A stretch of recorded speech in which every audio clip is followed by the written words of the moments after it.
Sam, congratulations on getting so far in season 10 of The X Factor.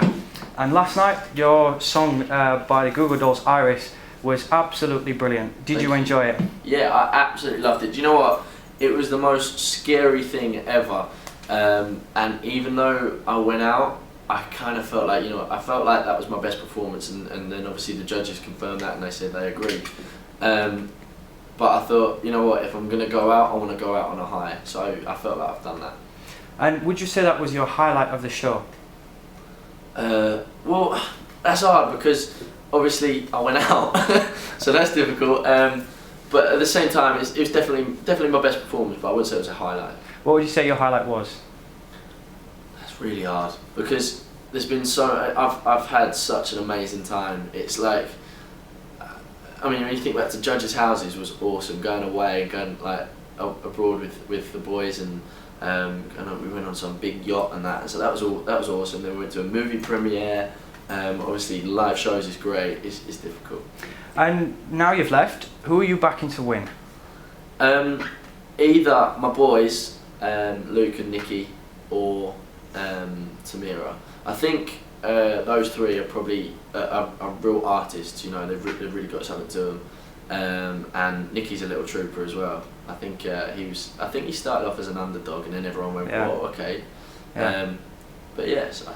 And who's the person you got along with most inside the X Factor house?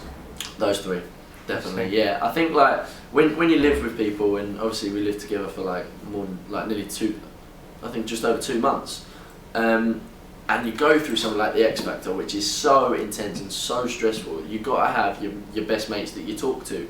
When things are getting on top of you, and those three were probably those people for me, and I shared a room with the boys as well. So yeah, any of them messy? Yeah, Luke, he's terrible. He's shocking. I like his hair. Yeah. Is there anything you regret? No, I really have no regrets. Like I really tried hard to think about that then, but I don't. I think every decision I've made for a reason. And like that, a lot of people keep asking me if I regret using my guitar on my last audition, but you know what, if I hadn't done that, if I'd have gone out and I hadn't played my guitar, I'd have gone, you know what, that was a bit of me that was missing from the show, because that is what I do. That's part of me. That's part of my performance, and I think I'm really pleased with the way I did it all. If you give 100% to absolutely everything, and then you go out, at least you know you're going to give yourself more. Now, Gary Barlow, I'm sure everyone's asking you about this. Each week he gives you hard criticism. Do you think Gary's comments swayed the public vote against you at all? It's possible. Do you know what? I think Gary's comments kept me in for a while. I think because my supporters all clubbed together and went, you know what, we're gonna. We need to vote more. We need to keep Sam in this competition because Gary's giving him a hard time. So if that was what he was trying to do, then I think it failed him for a little while. But yeah, no, I think it's possible.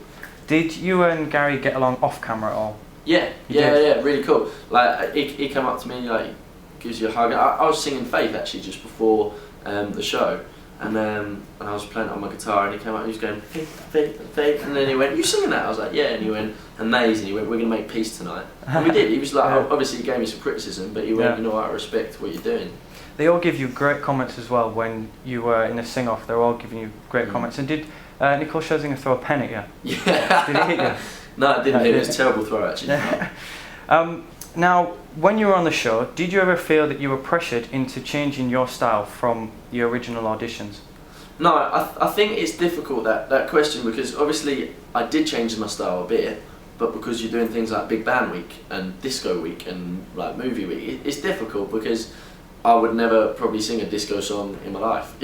When I'm like singing and performing around the country, and I think so that maybe looks like that, but to be honest, that's the idea of the show. They're themes, but I know who I am. If there's one criticism that I won't have said about me, it's that I don't know who I am, because after all my experiences and discovering things about myself, that's the one thing I do know, so I will always stick to that. Yeah. And on that, you actually do know yourself quite well, because you started writing music when you were 13. Yeah. But since then, when did you start taking music seriously as a potential future for yourself?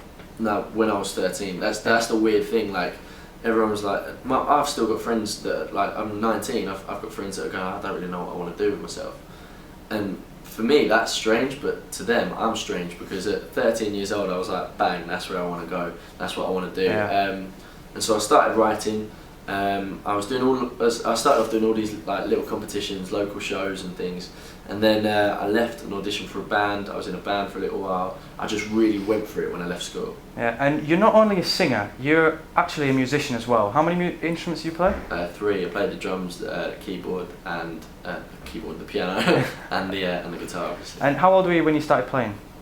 I started playing the guitar when I was 14, because I use it to write. The same with the piano, I think, but the drums when I was about 10, but I kind of just stopped for ages. But it's one of those things that you just don't lose.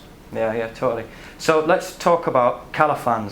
Yes. I checked your Twitter this morning. You have just over 220,000 Twitter followers. That's mad. Now, how many? Just out of interest, how many Twitter followers did you have before the show? Before the show, I actually had 20,000, because I was gigging all around the country Right. and just I was trying to get as much exposure as I could for myself. So I was trying to make a career then. But yeah, that means I've gained 200,000 followers. Yeah, in 2 months. Mad. Yeah. It's crazy. Now, have you had any like weird tweets that have really stood out? Yeah, every day. I think the funniest thing is when you get like some really rude things, and you just kind of go, "Did you really just write that? Does your mum know you use Twitter for this?" And have you had any like celebrity tweets? Yeah, I had Connor from the Vamps this morning tweeting me. I'm good mates now with the Union J boys. I've had quite a few people like get in touch and say well done. Yeah. And you did the Crazy campaign, right? Yes. And how many different things did you do? The Crazy campaign was actually because I wrote a song called Crazy, and it was kind of to promote the single. So we did 16 crazy stunts. But then I thought, you know what, like, I cannot do this for no cause. This is an awesome thing. So I ended up doing it for the Teenage Cancer Trust. Yeah. And it was really cool. It was so much fun. Yeah. And finally, what's next for you? I know you've got the tour, but what do you want to do next? Yeah, the tour's going to be awesome. I'm gonna continue recording my album that I've done most of it.